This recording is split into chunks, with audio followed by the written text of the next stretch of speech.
Are you tired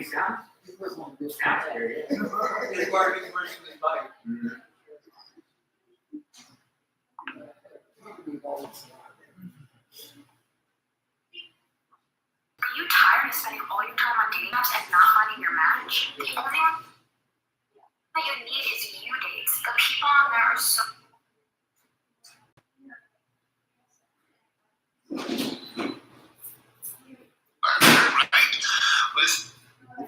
Good morning, good evening, good afternoon, wherever you are, and imposed upon you. When I came to the U.S., sometimes when I would share stories with my family, I would be corrected or I would be investigated, and I was writing those stories down. I was often told that it was fiction, and I think that something about being and feeling very. And good morning, good evening, good afternoon, wherever you are, and welcome to Dreamy Dreamland with I, your sensei Bob, your griot here to tell you a story. Well, I'm an artist at heart. I constantly speak of love's co-creation. I speak of one love's WIP, work in progress, and what is that? It is the resonant frequency of the Aboriginal artist in the first person. The individual who drew that first drawing on the cave. Because that person was having a consciousness experience. And it so excited that individual that it wanted to share it with posterity. And so it scribbled it on the wall. Now, does any of you know what Dreamy Dreamland is? And first of all, I want to say that everything I'm speaking of here is simply for entertainment's sake. It doesn't exist. It's an illusion, right? Nothing is linear, first off. There is no such thing as time. Everything that you see on your screens are just a figment of your block of wood. And I am a shamanic, psychosocial, cultural, forensic, cultural alchemist, cultural anthropologic alchemist, right? What does that mean? Well, the shamanist, or the shaman, it is not a religion or a priest. The shamanist is a worldview, a frame that you look through and you get a perspective of. And that perspective is that of all our relations.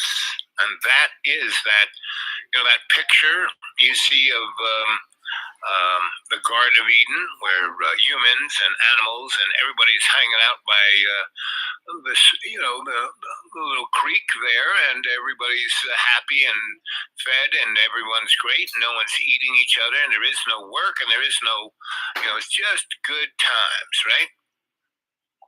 And God, and I don't like using that word God, because in the first commandment it says, don't take that name in vain, right?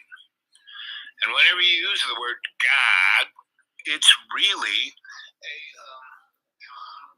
I wouldn't want to call myself an homologist, but I am very particular about using the words I use, because back in the day when I was in first grade, I annoyed a Nazi nun. I mean, she was literally a Nazi, meaning she had come from the rat mine, from,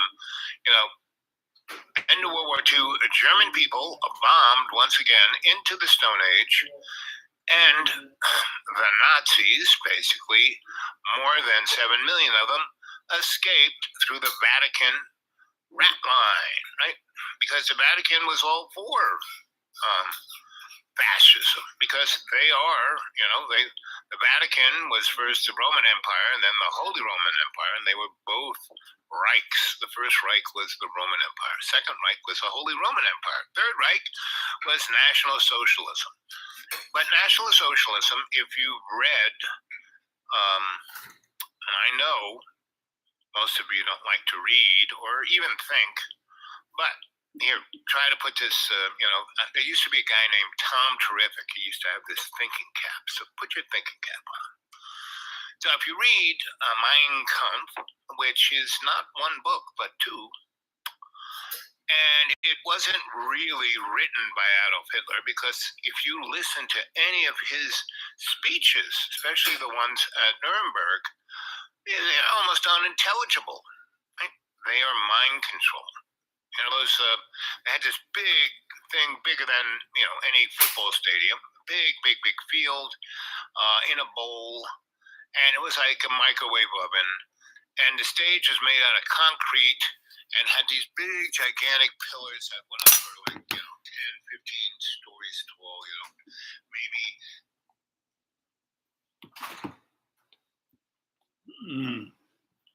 Good morning, good evening, good afternoon. How are you doing? Well, that was me ranting last night around 12. That's when my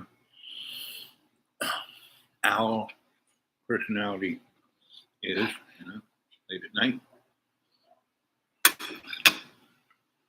I was writing my fifth book of my novel series called Death. Death. Well, is death. No big deal, really. Death is no big deal.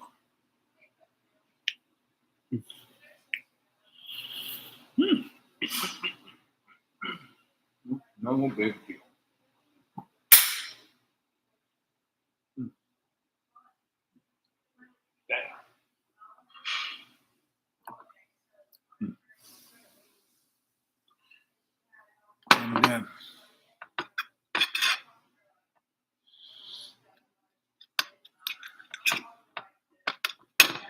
And I just thought, you'd like me being a sock puppet. That's right. I wasn't talking. I was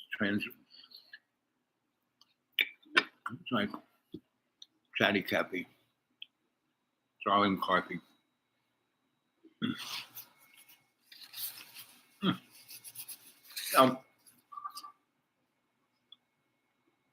Here we are. It's Monday. I was supposed to have my eyes worked on, but I got there and it's going to be the last. And it's, you can never want to be the last guy in the operating room. I could tell they didn't want to do me because I was running late. I was supposed to be there in 2 and it was 4. So it's 2 hours, Got there at 1 to be early. No, you can't stay in the waiting room. And then I got there at 2, and then I had to wait 2 hours for them to get it together. Oh, and they got me in there. They said, I went through the checklist, blah, blah, blah, blah. And then they said, have you eaten or drinking anything? I said, yeah, about 6 hours ago, I had a glass of water. Oh, we can't operate on you. You aspirate, right, and die.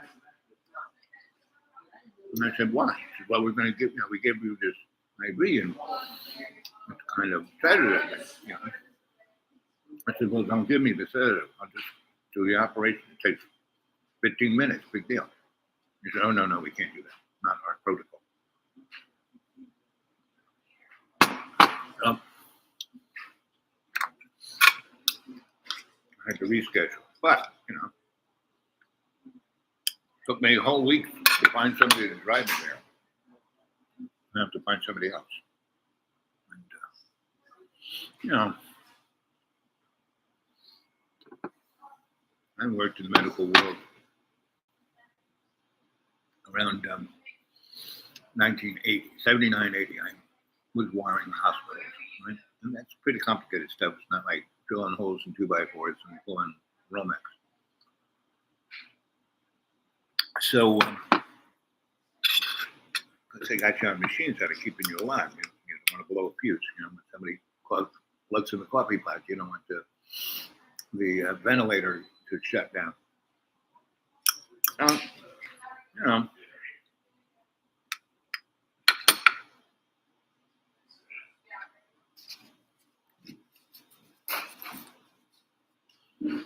Mm. Mm.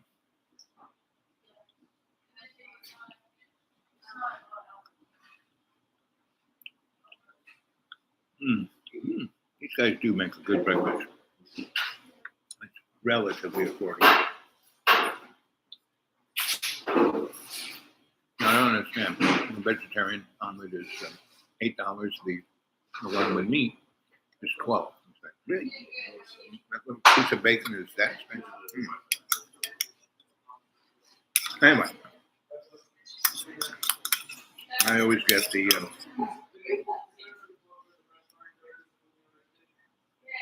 they make very good gravy. So I get a little cup of gravy and one biscuit. I don't order a biscuit, it's just that. And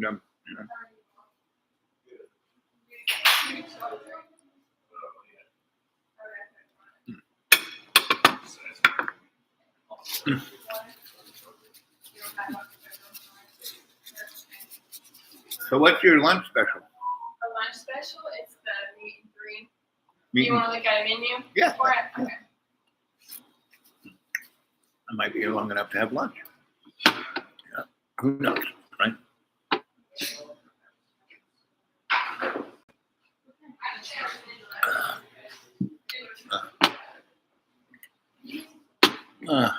So I can get here. Whoop. One meat, please, two salads. Meat and three. Roll.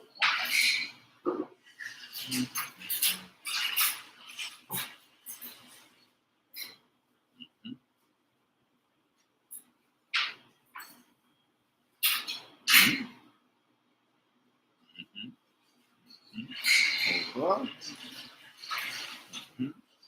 we're going to greens with turkey ham, potatoes, fried okra.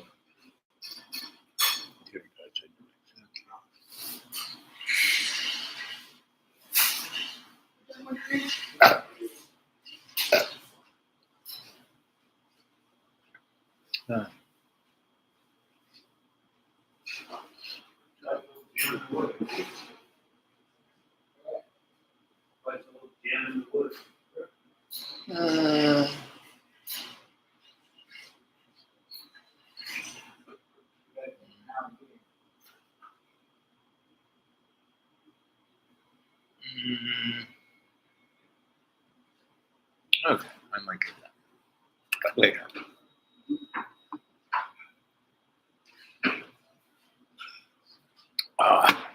Can I have a glass of water and a little lemon?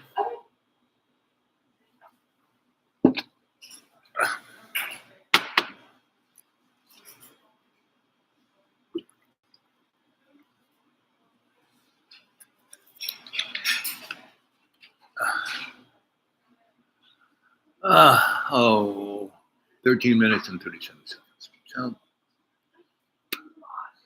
as I was moving on, I was giving the story about the nun who, murdered me.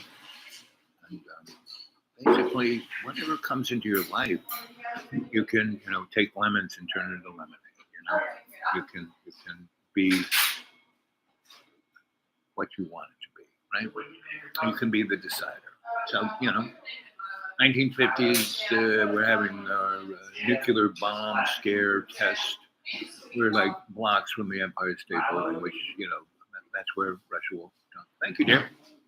Are you done with that plate? Do you want me to Oh, take yes, that one? yes. You can take that plate. I'm thinking of having lunch, but in a little bit. Okay. I have to let the breakfast settle first, right? And I'll have a straw. Yes. So,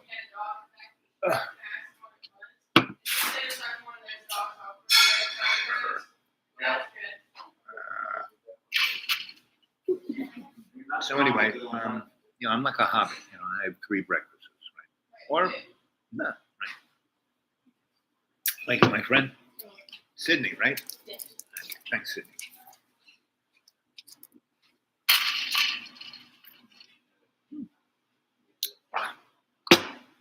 Ooh, chlorine. Yes. So the United States is fried or frying. California's been in a 20-year drought, which is slowly crossed across the country, and all the time that was going on. Back in the 70s. Let's see if I got a picture of it. I think I do. Yeah, so here's Universal Peace Day. That's the band shell in Central Park, and this guy here is my mentor, my master, Patrick K, Shinto priest.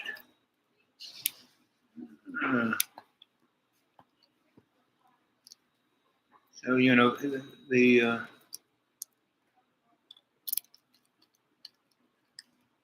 whatchamacallits.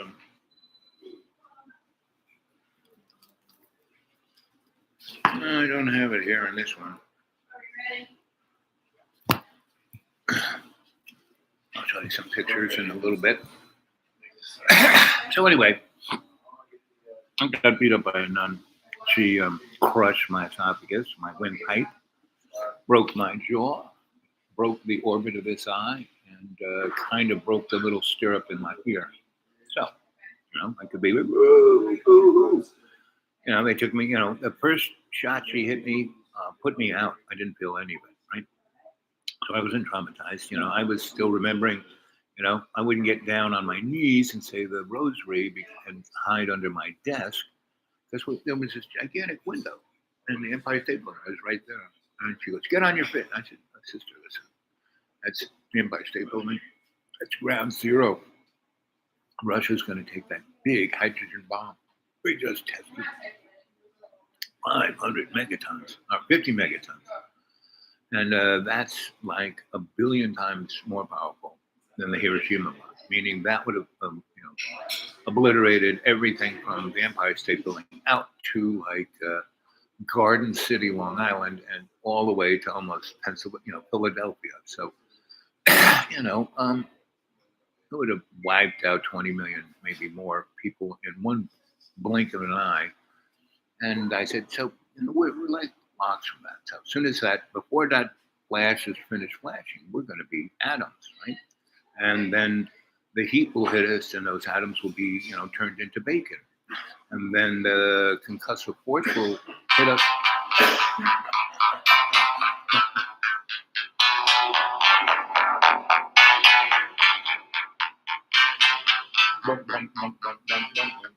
Hello. Yes. Okay.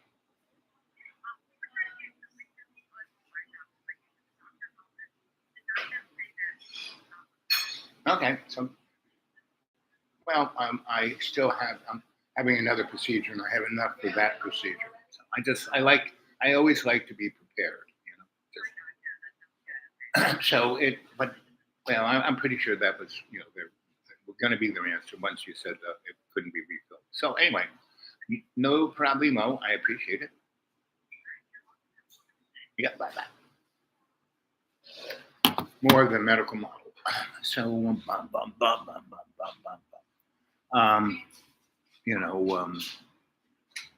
It's ready, isn't it? it's ready, isn't it? Anyway, so, I woke up in the hospital. My head was in a cast. My jaw was wired shut, and I couldn't see out of my eyes. I could barely breathe, right? And I was wheezing, and they could have done a lot of things to make they could have given me a tracheotomy, but they didn't want to. Right? I just, and it had been about a day and a half. And the thing that saved my life was that as she was beating me, because she had put her hand around my throat, put me up against the wall. And she was straight from Auschwitz, and she was a Nazi torturer. They called her the milkmaid of pain, and she would squeeze men's breasts until milk came out. And, to the point where they were dying, they were begging to die, and she was a total sadist. And what did they do? They put her in a Catholic church a school for I was in first grade. That's the person that they put in charge of the class of 30 first graders, and she treated us like we were in Auschwitz. So I defied her, get down on your knees, and she was trying to kill me. And miraculously, a garbage truck backed into that window and smashed it. And it came crashing. This big window came crashing down, right?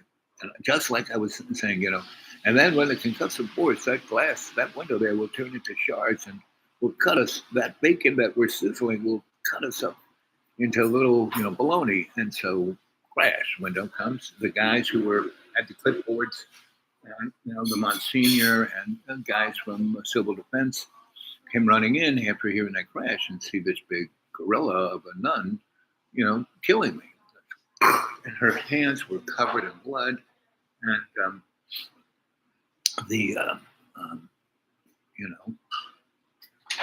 when I woke up the next day, the Monsignor was there talking to the nuns. And he says, well, when his brain swells, goes down, we're going to give him a frontal lobotomy. I'd rather have a bottle in front of me than a frontal lobotomy. And so, it was like straight out of that movie, Old Lucky Man. I was like, And so I couldn't say anything, do anything, see anything. But all of a sudden I hear it crash.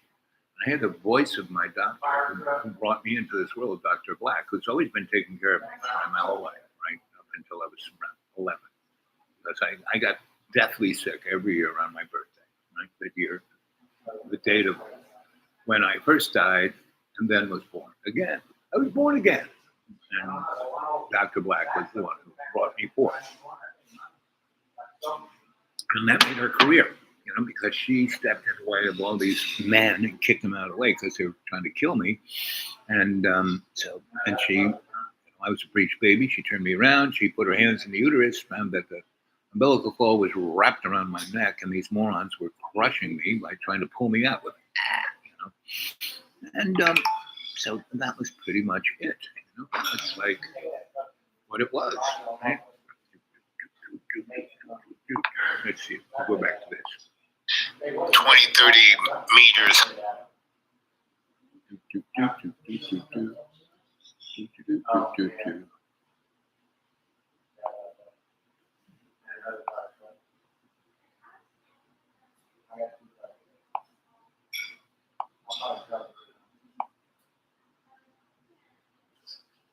Come on.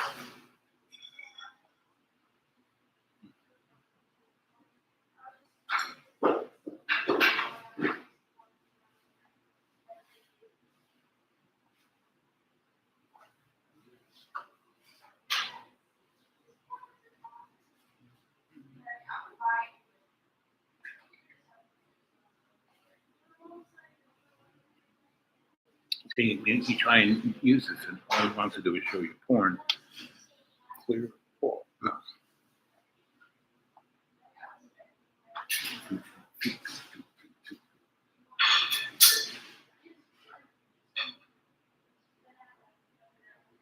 TikTok. No, I don't want TikTok.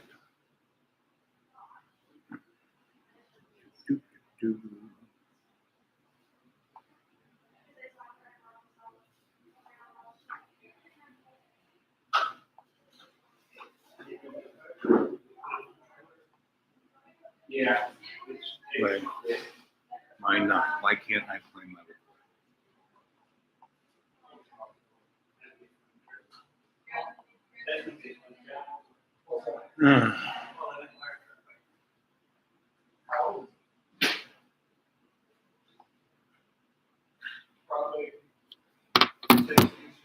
how can I say? Well, let's see if I can do it. I'm just going to reboot it. Restart. Anyway, so so what I'm seeing coming down the line, so I've had all these, horrific things happen to me, but on the backside of it, it's always better. I always learn something. My 3 rules: doctor, do no harm. Don't get involved with anything unless you have a workable exit strategy to get the innocent out of harm's way. Don't get involved unless you can learn something from the endeavor that will make things better. So that's the 3 rules I learned. And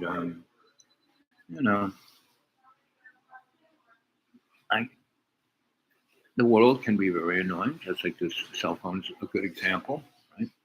And I played the first few minutes of me doing a monologue and having the image of me eating breakfast off to the side,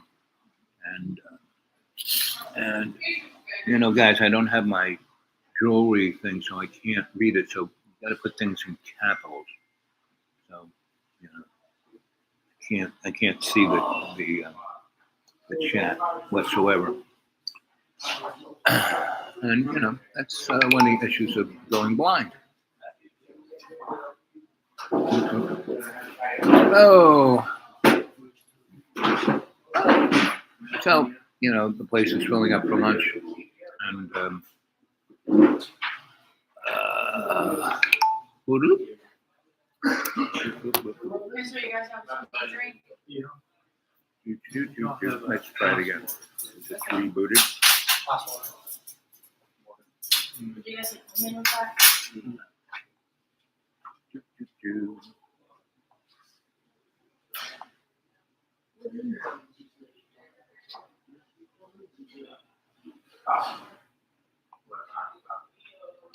morning, good evening, good afternoon, wherever you are, and welcome to Dreamy Dreamland with your sensei, Bob, your griot here to tell you a story.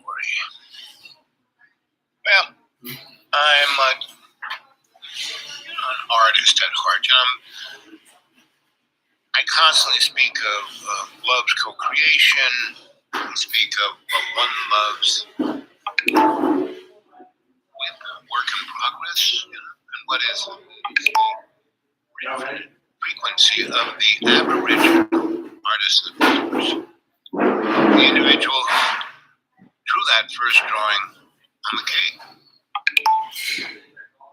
Because that person was having a consciousness experience. Are you having and a it so consciousness excited experience? that individual that it wanted to share it Yes. with posterity. And so it scribbled it on the wall. Now, does any of you know what Dreamy Dreamland is? And first of all, I want to say that everything I'm speaking of here is simply for entertainment's sake. It doesn't exist. It's an illusion. I'm ready Nothing whenever you is are. linear. First off, there is no such thing as time. Everything that you see on your screens are just a figment Of the block of wood. your block of wood. Like Pinocchio, you're made out of wood. And I am a shamanic, psychosocial, cultural, forensic, cultural, and alchemist. Anthropologist. Cultural anthropologic alchemist. What does that mean? What is that? Well, the shamanist, or the Okay, I'm shaman, gonna have now. It says barbecue It's chicken, not white a and black, so you religion get a little bit of or both. a priest. Okay, I'll have that, and I'm gonna have your roasted yellow squash, right? Eat. And I'm also gonna have your buttered red potatoes That you and go a through, biscuit. and you get a Comes with a perspective. biscuit. Well, what's it called? A roll. It comes with a I'll roll. have a And roll. that perspective is that of all our relations. And that is that picture you see of the Garden of Eden, where humans and animals and everybody's hanging out by Having a good time. That's the world we live on a right little now. creek there, This is and the Garden of everybody's Eden. happy and We're making a fed, hell and on earth. everyone's great. No one's Hell eating isn't each other, like and there is no work, and someplace, there is no, anywhere it's else. just good times, It's right? good times. That's where we should be having And it. God not war. You know, what is And I don't like using that word Why? God, Because God is, because in the first commandment says, don't take that name in vain, right? And whenever you use the word God, it's really a, I You're dissing, wouldn't want to call myself an etymologist, but but I am. I am very particular about using the Words words I I use because back in the day when I was in first grade, I annoyed a Nazi nun. I mean, she was literally a Nazi, meaning she had come from the rat line, from, end of World The War II, milkmaid the of German Kings, people bombed once again into the They Stone put it in Age, first grade for kids. and the Nazis, basically, more than 7 million of them, escaped And through the Vatican Operation rat Paperclip, line, we got right? 70,000 because the Vatican was in all our for government. That's why our government way it is. fascism, because they That's why are, we are you know, fascist state. We the have been Vatican since was the first the Roman Empire and then the Holy Holy Roman Roman Empire, and Empire. they were both Reichs. The first Reich was the Roman Empire. Second Reich was the Holy Roman Empire. Third Reich was National Socialism. But National Socialism, if you've read, Mein Kampf.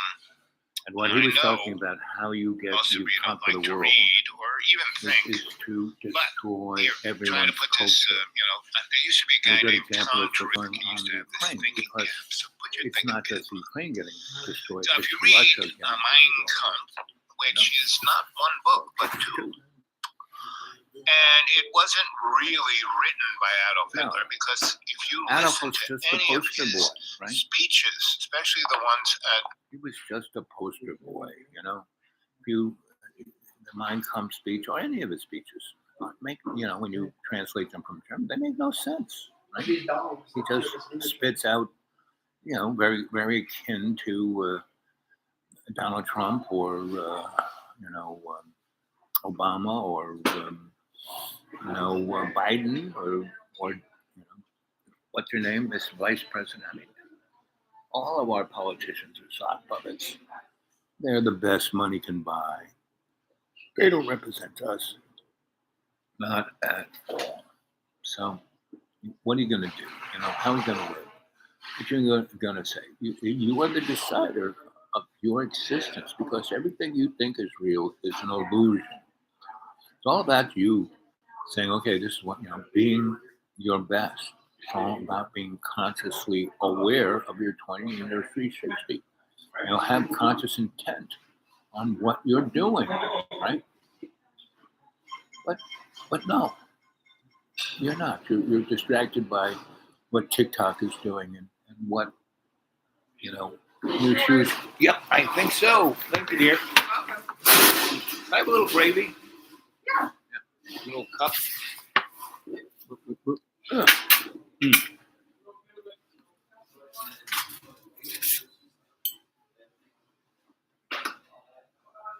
Mm-mm-mm.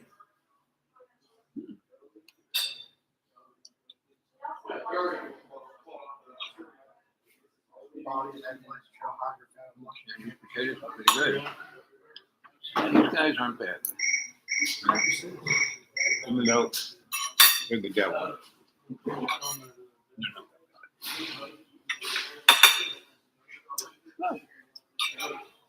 That's my roll.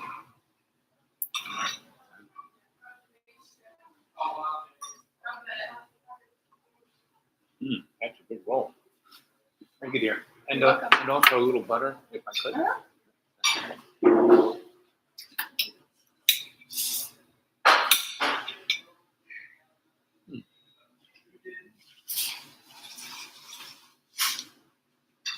Mm.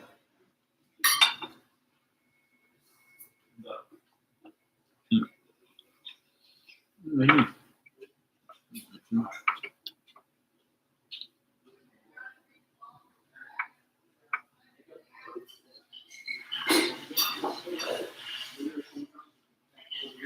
Mm. And it's not the same gravy. Came with the biscuit.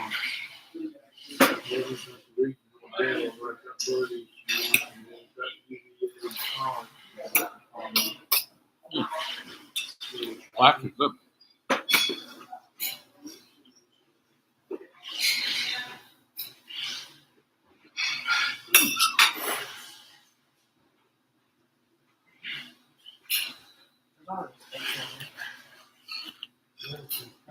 my friend.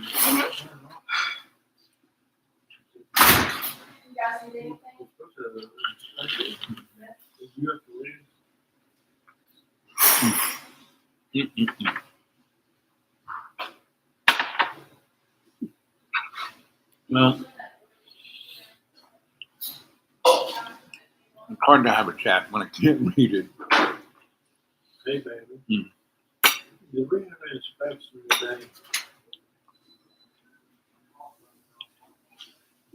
Yeah.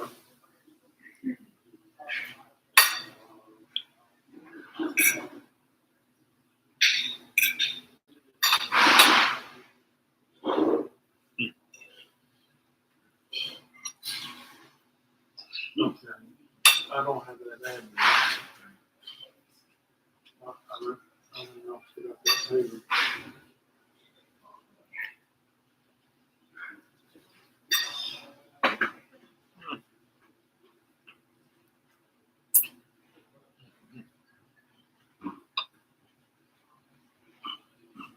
That chicken's pretty good.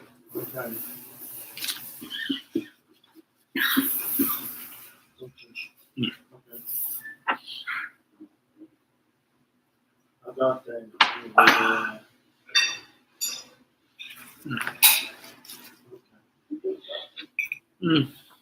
So,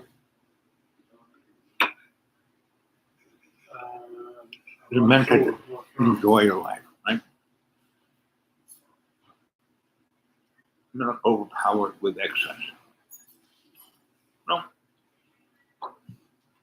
Having breakfast here and then having lunch, I can enjoy that. The food is good. I have you as company.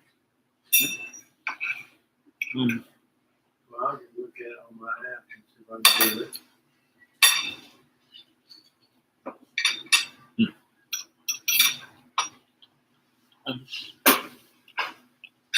Having no teeth. It's instead of being, oh, boo-hoo, boo-hoo. No. It makes me eat my food really slow.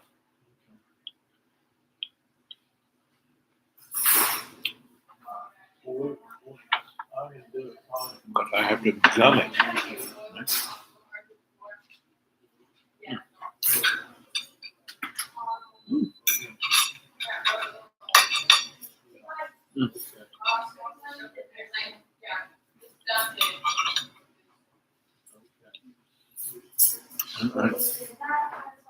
Like you said, No.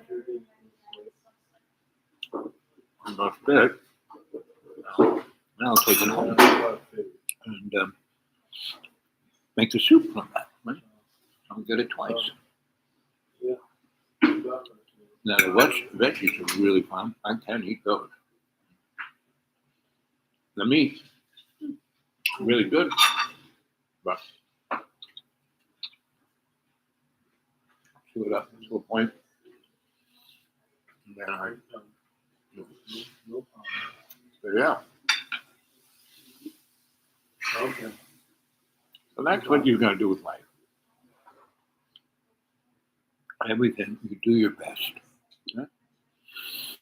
And you're conscious aware of your 20, and conscious aware of your 360. Right? 20 is stepping into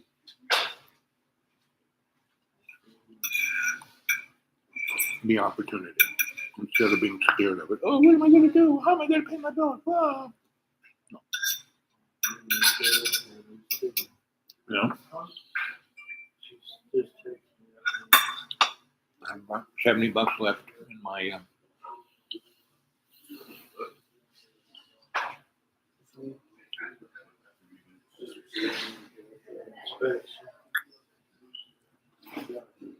in my checking account. And this will cost me $16. So that'll leave me 50 something bucks. And I'll be more careful about what I spend after that. And that's fine. I have veggies. I have loads of beans coming up in the garden. Squash, and, everything else is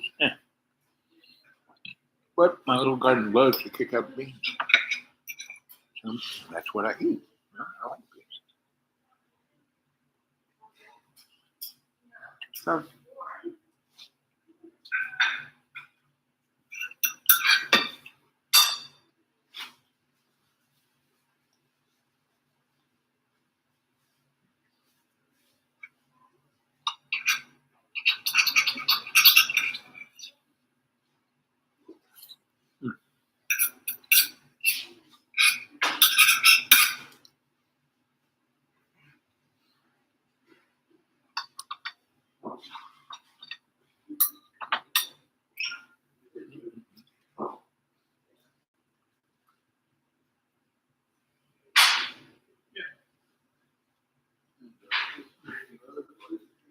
so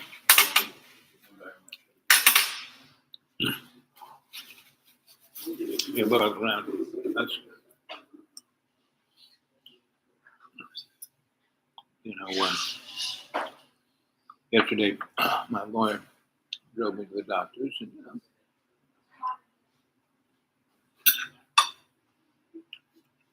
he came from Florida. His dad was like, you know, in the help of propane, and The burger with pickles and. that was where he was heading.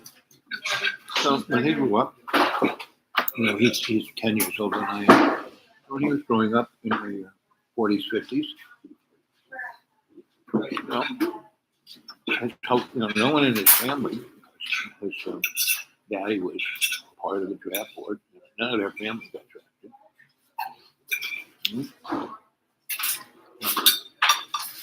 All white crackers did. And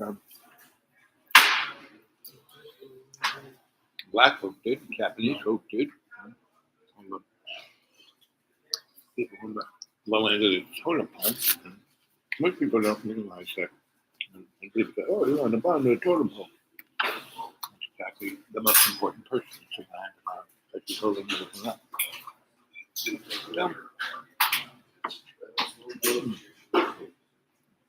Potatoes. Yummy.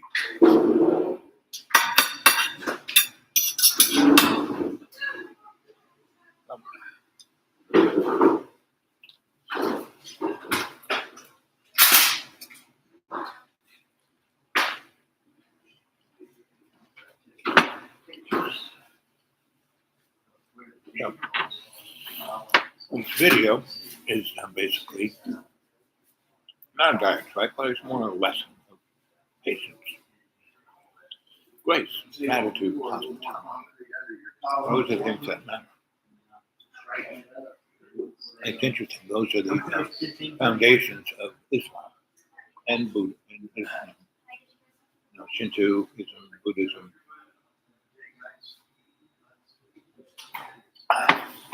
And Christianity is based on unconditional love. You know, not too much of that in Christianity that I see. It's more about judgment.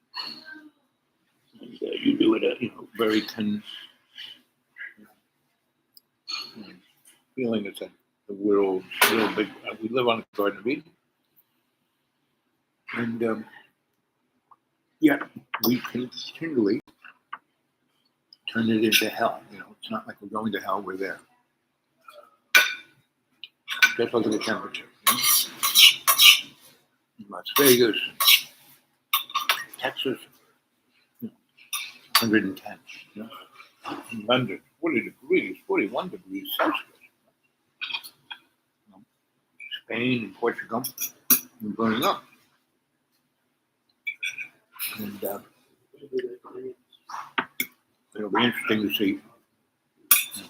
I was having some more talk about how people in Africa, they can survive the heat. No, they die. The biggest thing that kills people, the biggest natural weather-oriented thing that causes death, not hurricanes, not tornadoes, not floods, it is heat. Our bodies are very sensitive. And, as we're pushing up the temperature, we're already 1.2 above what it was 200 years ago. But the interesting thing is, majority of this is not man-made. You know, the stuff we dump into the atmosphere, carbon, plants love it. You know, we didn't cut down the trees; they would take it. So that is the real interesting issue. Is like, how do you look at this? You look at it through your tree, you know, what Fox News tells you, what MSNBC tells you. I'm not a big fan of abortion, but I don't believe anyone should tell anyone what to do with their body.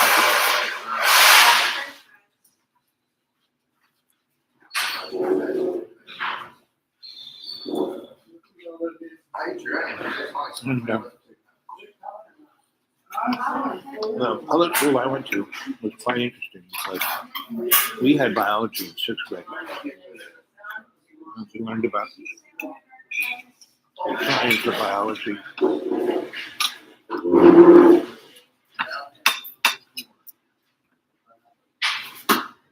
6th grade. In 7th and 8th grade, we learned about sociological dynamics of reproduction. And they basically taught us about rhythm, that when women are fertile, they smell and get the substance. So the guys down there in the fun house, he's looking around for the mucus. If there's any mucus discharge, he's going to stick stand in. And that was what we learned. The other thing we learned was that we were pretty much what your blood was is kind of what your body would be susceptible to. In 7th grade, when we had our, in school, we had like a little, we had a couple of nurses and a doctor who would come in every now and then.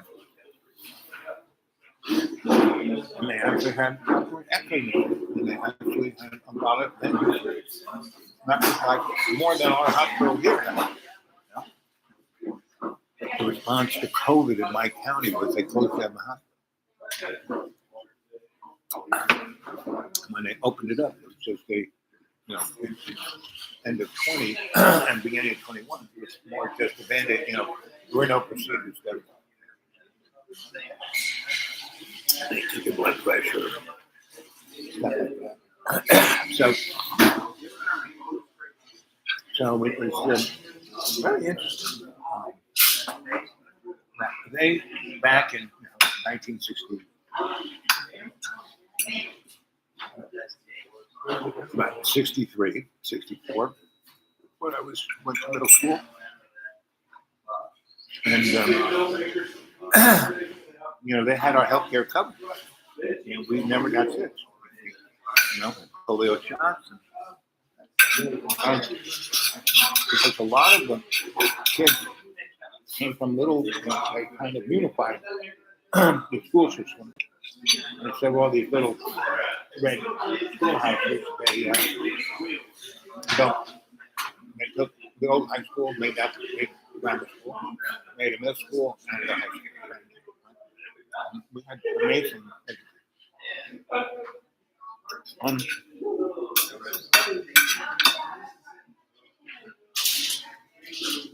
we really learned how to be a community. We had camp, like when I first went to 3rd grade, when I started at school. Through here, at the high school, had become the centralized grammar school, and all the little red schoolhouses were like, different tables. Go to sit down. No, you can't sit. Not one of us. And then I sat over by myself. That's when I met my first best friend, Jesse Hogan. Right? And his great grandfather started National Rifle. So his whole family was about guns. So that's why I learned how to shoot. It's all about gun safety and everything. Right? So I learned everything about guns, which is you should. To the point that I realized, I don't need a gun. You know what guns can do? Stay away from them.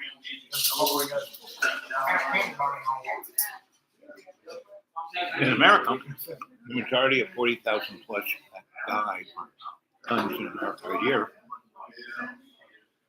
are people offing themselves. Right? It's not crime. Most criminals, pretend they have a gun. But they have a gun, they don't use it. Because if they use it, guns are very traceable. Even if they're like down low gun, it's still traceable. I mean, if they find the gun, they have the bullet, they can tell you, oh yeah, you shot this person. Your fingerprints are on the gun. I mean, it's like, you gotta be a moron to have a gun. Like I said, most of the guns that kill people are done by poaching. I'm gonna visit the little boy's room. I'll be right back. I'm gonna play this while I'm going.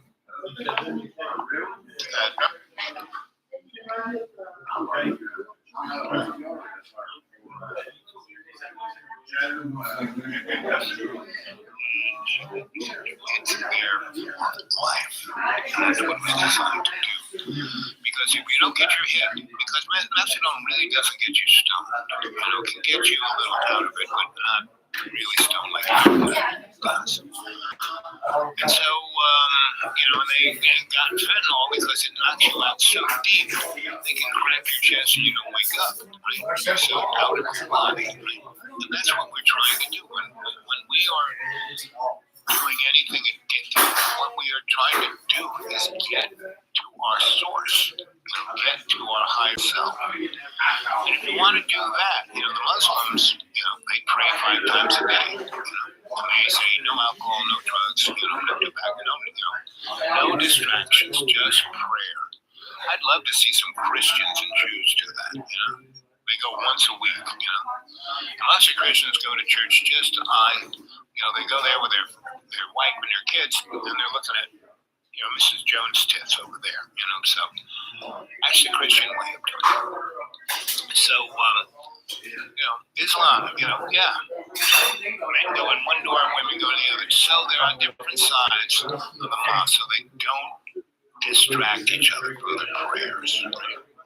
If you know anything about Islam, Christianity is based on unconditional forgiveness. That's why, in my little squirrel cage of a brain, I rest that Jesus is unconditional forgiveness, right? And when the bad thoughts come in my mind, I chase them away with the nice little ditty, which all of you should use. What would Jesus do? And that's really, if you read your Bible, and the King James is just, please, it's a worse comic book. Stan Lee could write a better Bible than King James. That is such a advertising gimmick, mind control. Please, that's where the Tavistock Institute learned about propaganda. From the King James. But anyway, I digress, which I do that a lot to distract you so you can stick to the understanding of why you're here. And that is to move forward spiritually through your conscious. You never, come on, how often are any of you consciously aware? That's another, I'm giving you a little mantra. Back in the day, I used to know, I lived with this woman. Did you ever see the movie Harold and Maude? Well, I had that relationship. When I was 17, I stumbled into a woman who was in her 90s. It looked like she was 19. And when we were making love, she was hooping and hollering like a 19-year-old. She could dance anyone under the floor. She could drink anyone under the floor. She was more brilliant than anyone I ever knew. She kept a few other women. But they were very... Her father, she was English. And she was born in England, but when she was a baby, they took her on a ship over to the Queen built a telescope observatory in India because that was on the other side of the world, and it wasn't as as England and Europe. And it did have all the smoke and all that, so clear skies, and it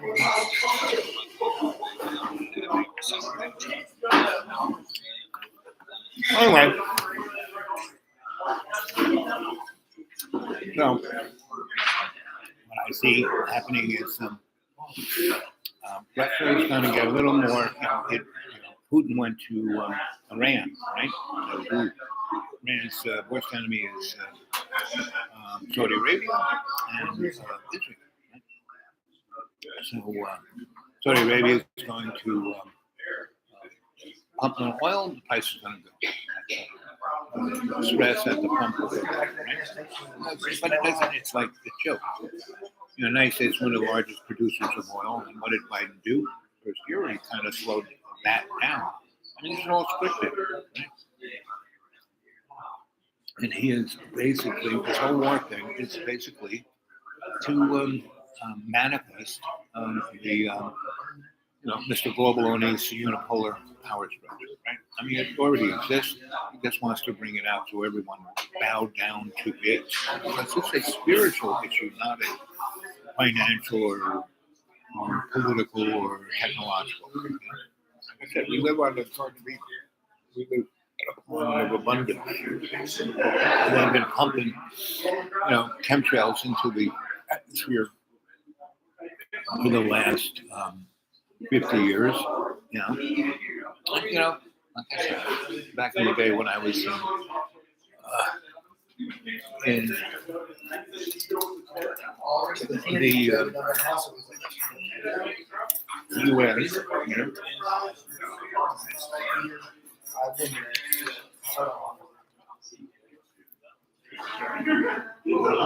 here we are. Here's the U.S., right? We're having this is in 1974, 1984. Here's Preston, the guy who wrote the book, the Montauk Project. So him and this guy here, Cal, who was there's a guy up in Canada who kind of rediscovered, anti-gravity. Mr. Hitchens, I don't know. And here is what happened, and those two guys were his apprentices. Right? So here we are, and we're doing a live internet conference, right, around the world. We have like 10,000 people part of it, universities everywhere. And here I am. This was my little baby of the, NGO, Alternative Technologies. Everyone's in a suit. I'm in charge, and I look like, the stand-up comedian in Ukraine wearing my T-shirt. Right? I would swear to T-shirt way before anybody else, right? And this guy, he was a straight-up Nazi. I mean, he was, one of the guys who designed the bell, right? So this guy's probably in his, it's 84, so he's probably 40. He's probably close to 70. Look how young he was. Right? This guy was already genetically modified. And here's Clarence. He was a African king, so he was my mentor. He believed in what we were doing because the first project we did was Africa's biggest problem was potable drinking water. We went to UNICEF and got all the parameters of it. And then I asked them, so who's your environmental guy at UNICEF? Who knows what's going on? Until they turned me on to some people at Johns Hopkins. And I said, so what is their garbage like? And they said, garbage? I said, yeah, what do they throw away the most? And they said 2-liter soda bottles. Because they have no drinking water, so they, we flooded them with soda, right? So can you send me over some of those bottles? And they said, sure. So they did. Sent me over a couple hundred. And I went out and got crappy water from all over New York City, and I had this big, behind this window facing the Hudson River. So the sun came through it most of the day. So I just put crappy water in a bottle, put it up on the window ledge, and let the sun hit it. And then the next day I had another thing. I had a funnel and cheesecloth, and I poured that bottle into another bottle, and all the gooky stuff had gone down to the bottom, and whatever little gooky stuff that was going around, the cheesecloth got, and then I put that one up on the shelf for another day. And I did that 3 more times, and I went from like, this water will kill you, to this water, you can drink. And so I said, okay. So UNICEF decided to get all the people to collect all those soda bottles and put, the water that they have from the river, not from like the chemical plant, but just the crappy river, and do this process to it. And then within 4 days, they'll have potable drinking water. So they don't have to, go 20 miles with a bucket to the well, which is almost as crappy. Anyway, we did that, and within 2 years of them doing that, 1 million children didn't die, right? And that level was going up, right? And their brains were being better, and they were eating better, and and instead of having them go for corn and wheat, we had them grow the indigenous sorghum and a few other plants that grew there, even in droughts, right? And are they doing that today? No. Well, the smart people who remember. So that is, can I have a box to go?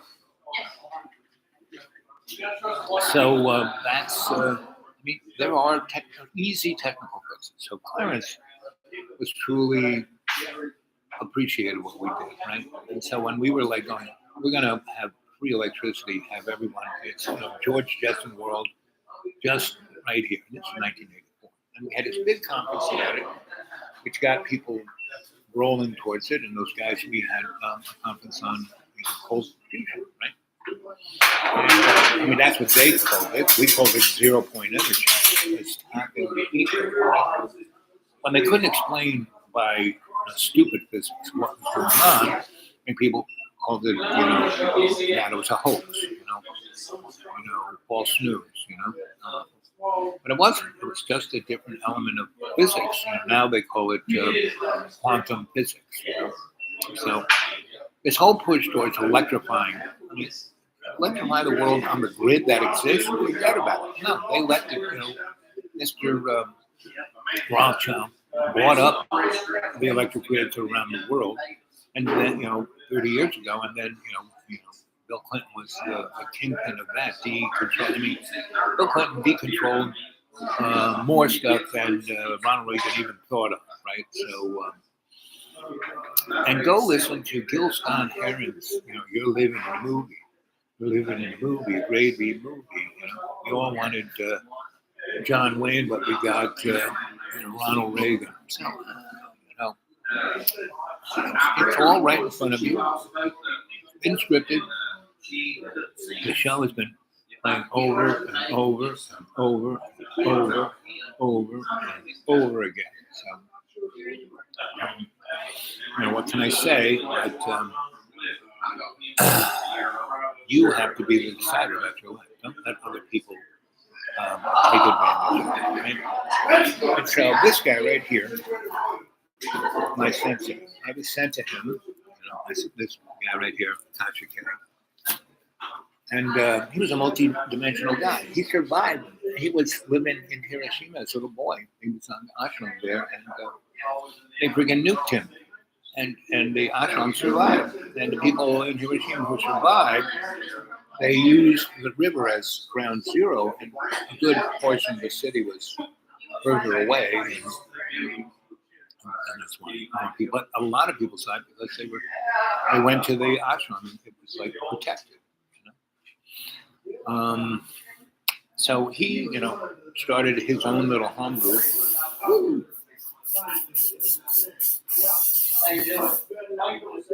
And I have my own version. Oh, nice. Homemade. Very Okie doke. And I'm going to have a piece of your cake. How much are they? It says it on the glass. I'll be right. It says it on the glass.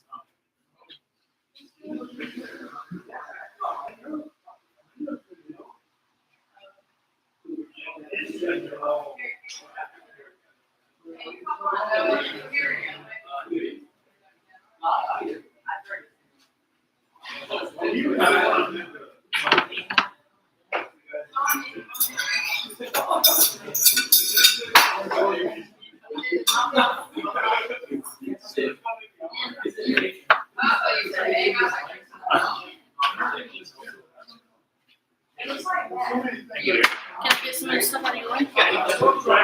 I'm helping you out. There you go.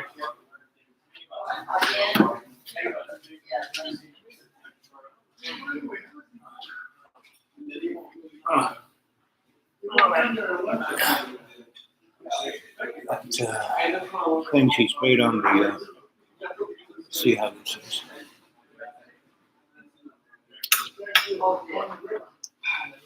Not Missy. You brought this from Hostess. It's got a lot of butter, and a lot of sugar. It'll be interesting to see what my blood sugar is. About 4 o'clock. This morning it was 90.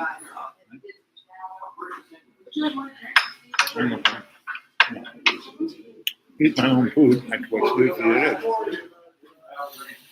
Oh, let's see. An hour and 6 minutes. Good morning, good evening, good afternoon. Welcome to In Between Miami with Centel Bob. Hey, I'm him.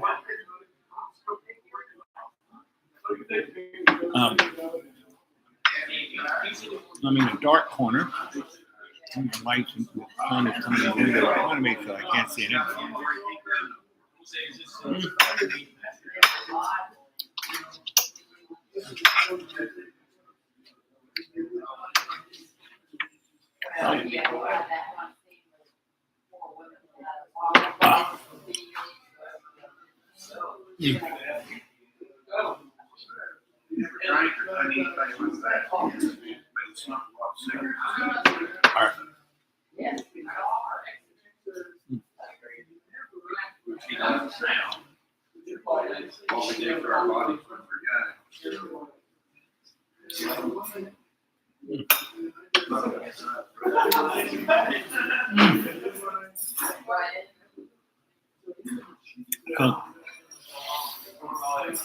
Let's see what we got on here while I'm eating cake. It's like the Hubble telescope of their time. And he was the director of that. So he went over there and lived there for 30 years, like from around maybe 1890s to, 1901. Right? Then she came back as a teenager and This is Hallie. My first Harold and went Lord. to school. And her mom was, her dad was a Duke Earl, had a place in Scotland. Her mom came from a rich banking family. And when World War I took off, they went to America. And so she got there, around, 1980. 16, 17, 18, somewhere in there. I've been doing that to us for a good 50 years. Brother came over with the banking scene, and God knows what he's been doing to us. father went to MIT Immensely. and got involved in some really esoteric And technologies, basically infertile. and was part of the RAD lab, which makes the Manhattan Project look like nothing. And played with Tesla, so she knew Tesla. I mean, that's kind of when I bumped into her. I was at an esoteric bookstore called what was it called? Starts with W. Misers. And it was a great bookstore because the front part anyone could go in, and there was this big mirrored wall. And there was a coffee shop, kind of in that. It was like before Barnes and Noble, 7 years before Barnes and Noble, these guys knew to put a really great bakery and coffee shop in this great bookstore. And I went in there because it had one of the best magazine newspaper racks. You could get any newspaper, magazine, published, period. I mean, you name it. You know, journals like Aviation and Space and things like Council on Foreign Relations, Foreign Affairs, all of those semi-esoteric hidden society rags. And they let you just read them and not have to buy them. If you walked out the door, you had to buy it. But you could, if you didn't mess it up, you didn't bend the pages, if you didn't get coffee stains on it, you could do that. And if you did that enough, and you were interesting enough, they would let you go in the back room, which was through the mirrored wall. And you had to be able to see, there was this, I don't know if you've ever seen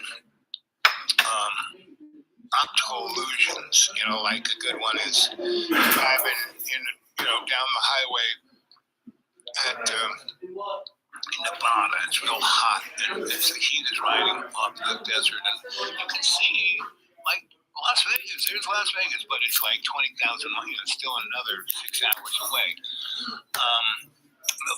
That's an optical illusion, and there are lots of them. You can see them in the sky. There are a lot of atmospheric optical illusions. And there are optical ones that you can make with glass, And one of them is, so if you put a piece of glass, like you got a storefront, you have a glass, between the street and your store, a glass window, then it'll reflect light. So yeah, you can see in there, but you'll also see the reflection of the street and you, and depending on how light's hitting things, right? But you can have a window that's bent like a curve, and it disappears. And so that is an optical illusion that you may have seen. And there were many, like Museum of Modern Art has that, because the water lilies painting that Mr. M did, he did for that. When my mentor Billy Kluber brought modern art from Europe into the United States, he did a show in the New York City Armory, which was right there on 54th Street, where the Museum of Modern Art is now, right? And so when they built that building in the 50s and 60s, they had the idea of putting that painting of the water lilies, which are really big ones, right? And to not distract it, they had this curved window, and so as you walk by, you think you can just go and touch that painting, but you can't. There's this curved piece of glass that you don't see any reflection on. So there are a lot of, so Weiser's had this mirrored wall that had the optical illusion of being one gigantic mirror, but there wasn't. It was a big opening into the other part of the bookstore. And if you could see that and go through it without, smashing into the mirror or thinking you were going to smash into the mirror, well, then you were, deemed, and you had to be there. They had to kind of know you, and then you would hear from other people about this, and then nobody would tell where it was or what it was. They just said, there is a doorway through the mirror, And on the other side, the bookstore is even more interesting because it has some really esoteric and occult, and those aren't devil worship. That's not devil worship. What those two words represent is hidden knowledge. You have to be an adept. You have to be a person looking for, what the meaning of life is. Right? And so here I am. Let's see how many, 53 minutes and 14 seconds, right? So I'm doing this, I'm recording this on my phone because when I go have breakfast at the place, I usually get too distracted by what's going on around me and what I'm thinking and what I've just heard on the radio or any of that kind of stuff. But late at night seems to coalesce thoughts into even this jagged little pill that I'm giving you. That is the shamanic ceremony, right? But even my distracted daytime shows are still that shamanic little pebble in the World Wide Web pond, right? And what's interesting is that, I've been doing this for now 4 years, and everything I've been talking about has come true in some sort or another, right? I don't have a crystal ball. I can't tell you exactly. I can just, I was paid very well for about 40 years to be an itinerant scholar looking at things and looking at trends and threads, right? And then I died to play spaghetti because, I got a little too wrapped up in the, they paying me pretty good. So I was hanging out with these desperate lawyer guys who live high in the hog. So they were paying for it. So I lived triple high in the hog, Hey, instead of having one slice of that to die for chocolate cake, I would have 2 chocolate cakes, Anyway, where am I going with all of this? Wake up! That's where I'm going with all this. Wake up! Come on. Send me some money to my PayPal. I would dearly appreciate Are you it. good back here? You know what to do? Because you kind of want to know what's going on. I'll tell you what's going on. So the war in Ukraine is getting, first we had a pandemic that should have, cracked the egg of how things were going, but it quite didn't, They went at it for a good 2 years and they kept everyone home. They broke the supply chains. They did everything they could to do it. Not to say that that thing was not real. It was, But so is the flu, so is pneumonia, so is heart attacks. And the one thing that kills people more, well, weather-wise. But kids, what do you think? Is it hurricanes? Is it floods? Is it getting hit by lightning? What is the thing that kills people the most? I'll give you a little hint. It's what's happening to Europe and Texas right now. So back in What it is.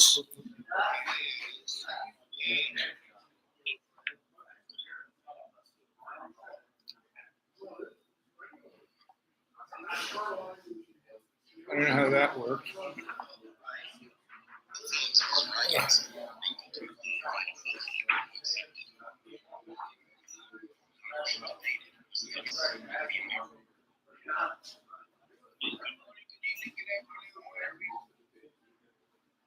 Wherever you are.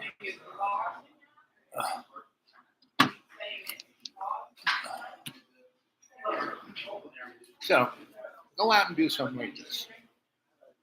This is a sweetie I had, and she was a daughter of a shaman. Right? She's Spanish. It'll be a second. We're brewing some more coffee. Thank you. And here's her mom. Her mom, she's in her 30s. Her mom's in her 60s, right? And these guys are from the Andes, but they're also from Spain, and they got a little Japanese.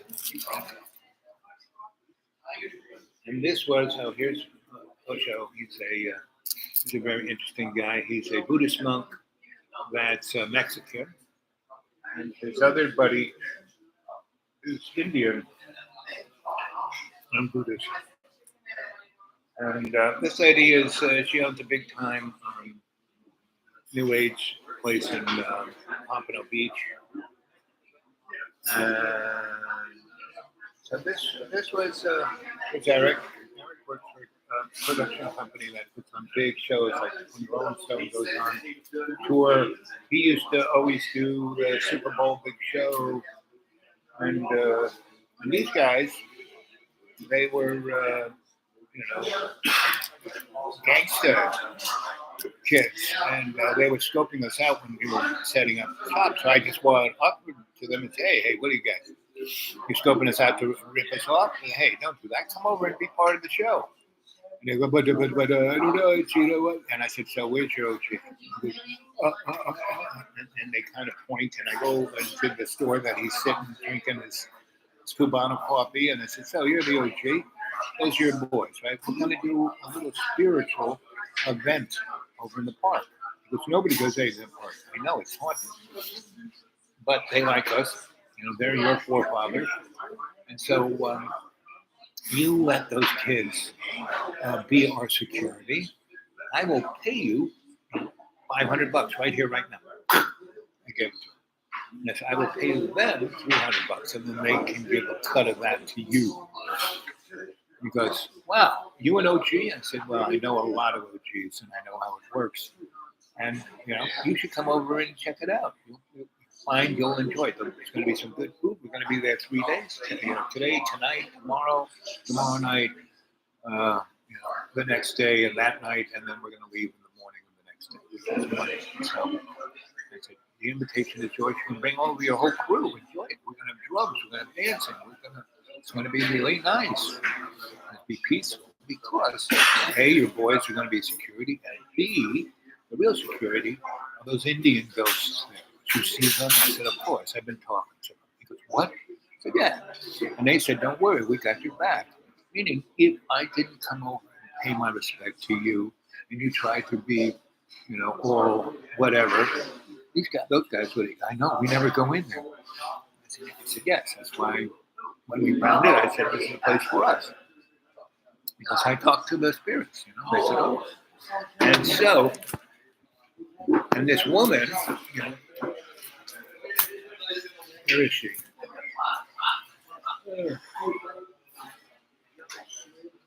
This girl, my sweetie, and her mother, who just loved me to death. But, you know, she like, You need more creamer? no, I'm good. Okay. Thank you. So this boy was from Disney. He was their IT guy. So we had this up on our website. We had the whole show, you know, being streamed. And here she is. And she's doing shamanic ceremony in this lake. That's in this beautiful lake, little lake, came up from the spring, beautiful water, healing, you know. And she was, see that energy? She was sending it all through the universe, right? See this girl here? She's a Irish crone. And she's in her 60s too. Look how young she looks, right? And so these girls were sweeties. And this girl just loved this, you know, mom, my sweetie's mom. She just loved having a good time. And these girls just thought I was the bomb, right? So I introduced the homeboys to the old ladies. You know, another version of Harold and Maude. And this guy just couldn't believe it. You know, these girls were just having a great old time with his body parts. Even though they were like girls, they liked young boys. So, there's my buddy Eric, and he's stripping his brains off. And these two guys are real spiritual teachers. So, you know, my friend Will I Am, you know, I was in his, you know, Eric's apartment. Will was his roommate when I would come through Hollywood, where they lived. I would hang with them, and it was right when Obama was doing his big surge. You know, Obama killed more people than George W. So, what did we have to do? Well, I am getting all into New Age stuff, so. And he was going to all these shows and doing his music, and so he wanted to do a show. I said, good, let's do it. So we came up with a premise. We opened a website. But Eric was just the bomb on the internet, and I can computer. And we opened up. I wrote the premise of peace, love, and understanding. And you know, we went from there. I had to go up to work for about a month. I said, so we picked a date to do it. You know, about a month from when we were sitting in that apartment that night and started the ball rolling. And I said, you know, let's, you know, go find in Miami, in this neck of the woods. You know, we brought up a picture. I said, look, there's this park, this park, this park. See, this one has water. Check that one out. And Eric came from that, you know, from that side of, he was Hispanic, so he knew that neighborhood. He said, well, there are a lot of gangs, I don't know. I said, go check it out. So the other ones, they wanted thousands of dollars to rent for the weekend. That one, they only wanted $300 for 5 days, right? And it had a beautiful dining room and a beautiful kitchen and a beautiful everything, right? And campsites and a lecture, band shell, and it was just a beautiful place. And so, I said, that's the one I'm voting for, right? And so the money was the bottom line. Instead of thousands, it was $300 for 5 days. And so, and it was like pretty much all you had to do was like use your credit card and bingo, you had it. Because nobody wanted it. Everyone was scared of it. But it was beautiful. It was like Florida 1,000 years ago. Except it had some really beautiful buildings that were built in the 30s, with the FDR guys, right? So anyway, and that was the event, right? And all of these people who put on the show, actually people who paid to have a ticket, and all the stuff that there's the homeboy again. All the people who paid to come they were all amazing shaman themselves. So, and this is early morning, like 6 in the morning, and I went out there and did my college. So this guy, he, Will found him. He's supposed to be this, vegan chef, and he showed up, and they gave him $1,000 to start off with, right up the bat, and then he wanted another $3,000. It's like, you got to be kidding. And I was there, took a picture of these two guys. And again, Eric is shipping the whole 5 days. Eric shipped his main son. And this guy was like, oh boy, I'm going to make money. I said, get lost. Right? And so what are you talking about? I said, we want the money back. You're going to hear from our lawyer. Here's Will, and he wanted to have, he had grown up in the tent thing, so he wanted to be a tent evangelist. But in the contract said you couldn't do that. And then he said, well, I am. I can do whatever I want. And so he rented one of these and put it up. And then the guy who was in charge, who had, pulled the short straw to run the shop for the weekend, found that we were doing that. And he wanted to be really mean and blah, blah, blah. So he had the police, they were going to throw us out because we broke our contract. And he basically, I went over there with the girls, the shamans, and they sweet talked them. I said, don't worry, I'm going to have the moron who put this up, I'm going to have him take it apart. So, instead of punishing all these nice people, you can just punish the moron. How about that? He goes, fine, go do it. So I did. I said, well, the police are going to throw us out of here unless you take this tent down and roll it up and put it over there, where the truck can pick it up on Monday. I said, you have the choice. You can really disappoint everyone. And, yesterday was beautiful, and last night was beautiful, and we have 2 more beautiful days and 3 more beautiful nights, and it's all up to you. You can, it's riding on your name. So, so he took it down. And I helped him a little by just kind of, because by that time I was like really big and really couldn't move, and but my 32-year-old sweetie, she thought I was the best teddy bear she ever had.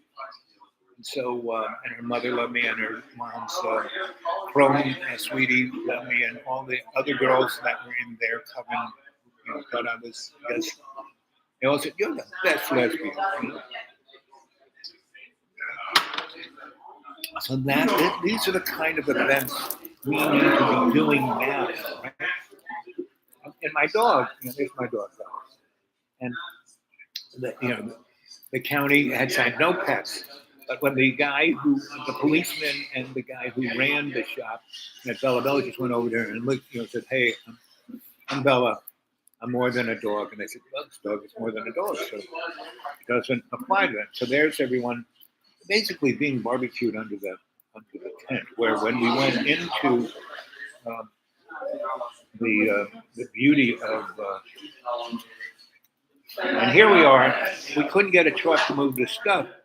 And so I just kind of said, because it was the end of the month and everybody's moving. So we called up all the truck rentals, right? I closed the phone book, I'm not opening it, and he went, and I said, dial that one again. So I dialed it. I said, hey, we just called up looking for a truck, because it's amazing. Somebody just canceled. I said, we're going to give you our credit card number right now. We're going to come get the truck. And that's how it works. Or you can whine and cry and be miserable, right? So here's where I am having to move everything.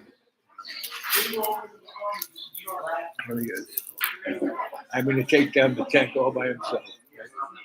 I mean, I helped him because, he was having a real hard time. I unfurled the string holding the thing up. I took a few bolts off and I just pushed it sideways and it just kind of bang, fell on the ground like this and then you take it apart pretty easily. I mean, people have no common sense. And that's all I'm asking you to work with, is your common sense. You know?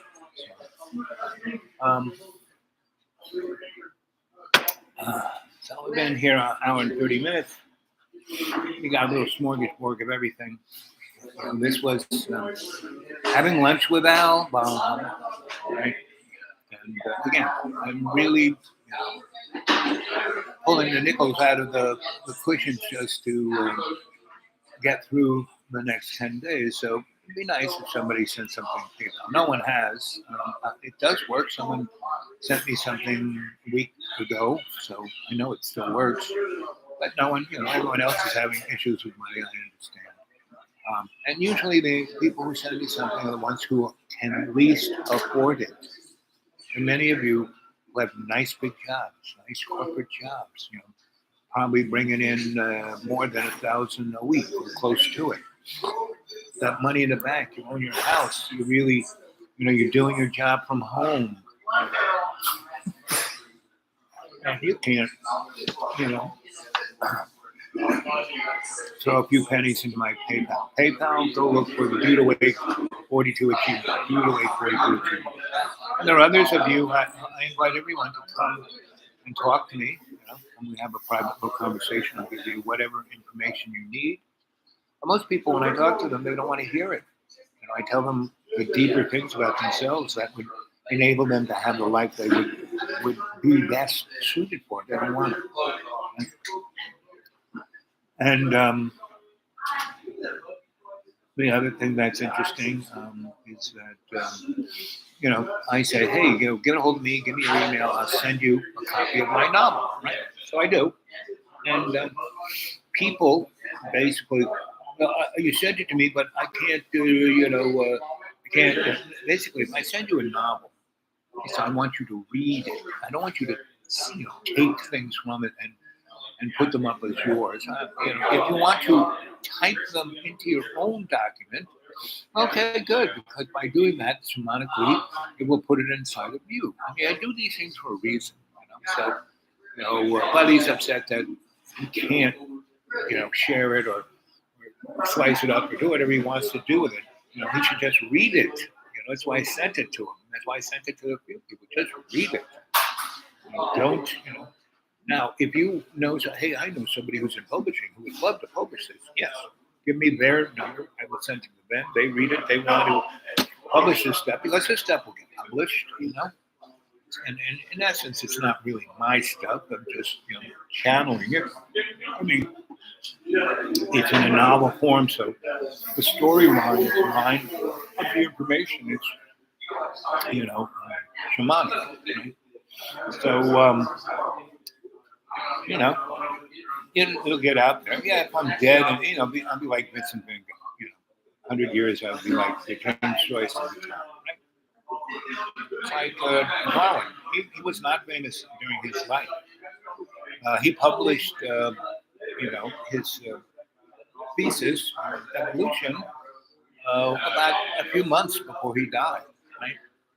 And some scholars read it, but it wasn't for a number of years before it got some traction and other people started talking about it. So, and then after 50 years, boom, right? Everyone talks about Darwin, right?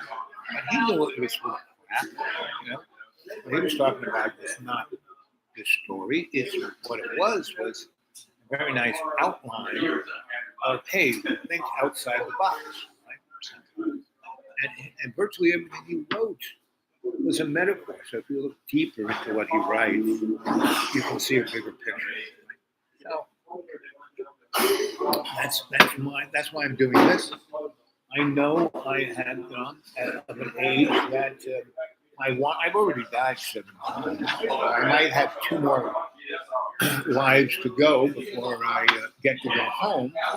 But I know that I have to basically, I made an agreement with Bob. We shook hands. We shook hands. And I showed up here. And I died when I was born. And my mom tried.